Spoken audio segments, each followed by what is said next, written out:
Song of the Eight Wondrous Joys. Obeisances to all gurus. When the Jetson Milarepa was staying at the Red Rock height of Drin, a monk of the Dre tribe, who had never seen the Jetson before, but was greatly impressed by him and by his fame, came in great faith to visit him. Reaching Milarepa's abode, he saw only a cooking pot in the cave and thought, "There is nothing here, not a single page of Buddhist scripture, not a Buddhist image, not even a small symbol of the Dharma, let alone the necessary supplies for amusement and livelihood. Since there is no holy symbol, such as a sutra or an image of the Buddha on which he can put his whole reliance, I wonder what will happen to him when he dies."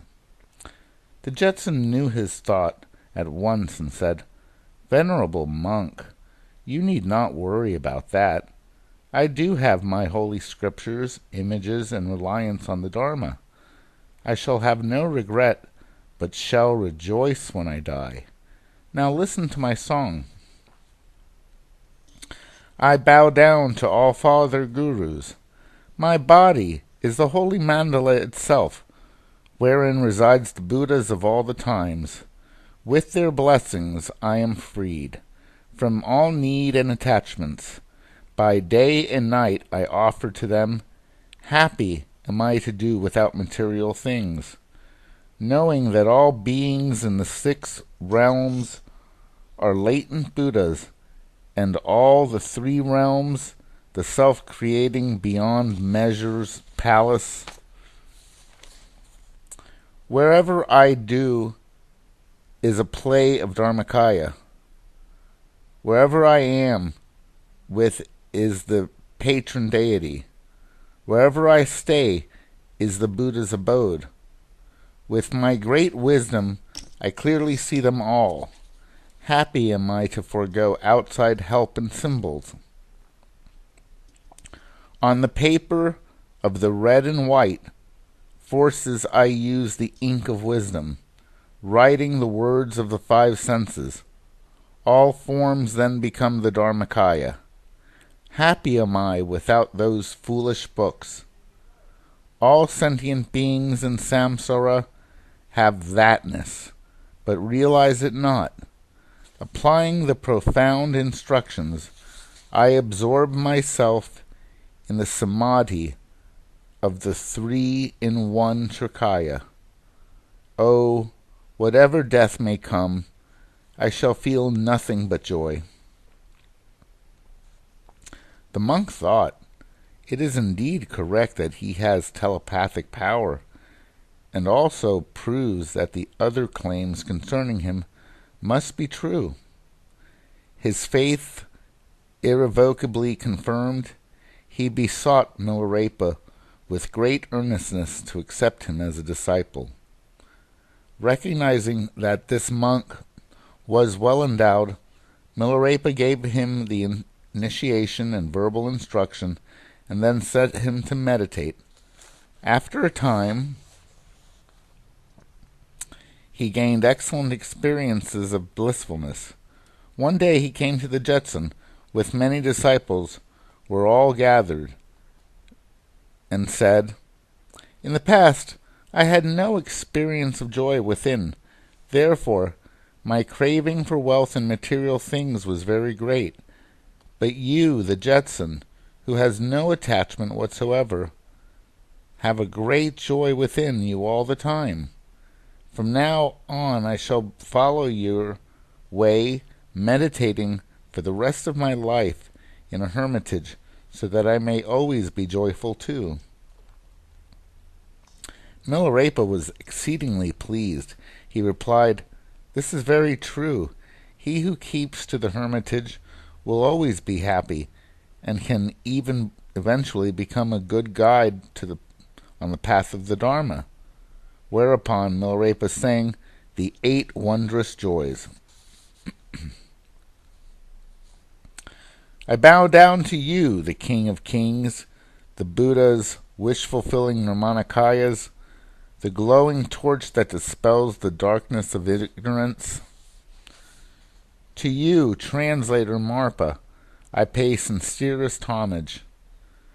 The sky keep of red rock height is where dakinis meet, a place of delight that brings much inspiration to me. O wise and persevering disciples, pay attention to the song this old man sings in joy. In this quiet hermitage, where no sectaries are found, resides a guide ever in samadhi. He knows the path, a happy man, realizing his own body as the holy temple. Oh, how marvelous is it to know that mind nature, like the sky, is pure. A firm and steady faith is the guide that can lead you from samsara. Is there one here who has this guide? Oh, happy it is to see that both samsara and nirvana are self-liberating. Oh, marvelous it is to realize that the four bodies of Buddha ever exist in one's own mind. The non-clinging contact with objects by the six senses is the guide that turns all hindrances into help. Is there one here who has this guide? Happy it is to reach the shore of no desire, and wondrous to be freed from all duality. An upright guru with a genuine transmission is the guide who clears away your doubts and ignorance. Is there one here who has this guide? Oh, happy it is to be the man who serves the guru as a Buddha. 'Tis wondrous to behold the self-face of the mind. This cotton clothing is the guide that protects me in the snow mountains from both cold and heat. Is there one here who has such a guide? Oh, wonderful it is to lie naked in the mountain snow. Happy it is to fear neither heat nor cold. The instructions of identifying, transforming, and uniting is the guide that can crush all fears of bardo. Is there one here who has this guide? Oh, marvelous is it to reach the home of reality. Happy it is to be a man with nor life nor death. The skillful path of the whispered lineage is the guide that can distinguish the pure and the adulterated mind. Is there one here who has this guide? Oh, marvelous it is to feel the life prana coursing through the central channel. Happy it is to have a mind and body always at ease and in bliss. The yogi who practices voidness and compassion is the guide who cuts off jargon and play words. Is there one here who has this guide? Oh, happy it is to be surrounded by enlightened beings, and marvelous to win disciples through transformations. This is the song of the 8 joys, sung for you with delight by this old man. To clear the minds of my disciples, I chant these words with cheer. Forgot them not, but hold them in your hearts. Hearing this song, Dredun and the other disciples were all greatly cheered and inspired. Dredun then said to Jetsun, "All you have said is most marvelous. Now please grant me an instruction on the view, practice, action, and accomplishment that is easy to understand, to practice, and to carry." In reply, Milarepa sang, "I pay homage to all Father Gurus. When you deepen the view through thought profound, be not misled by verbal knowledge. Before you have a realized awareness in itself, chatter not about the view of voidness. All that which manifests is unreal as an echo, yet it never fails to produce an effect that corresponds. Karmas and virtues, therefore, should never be neglected. Revile not others with your bigotry and egotism. Cling not to self-fixed ideas without an understanding of the supreme truth. First, fully realize self-nature, and root up all errors from within. Before the great illumination shines forth in your mind, cling not to the sweet ecstasy and voidness.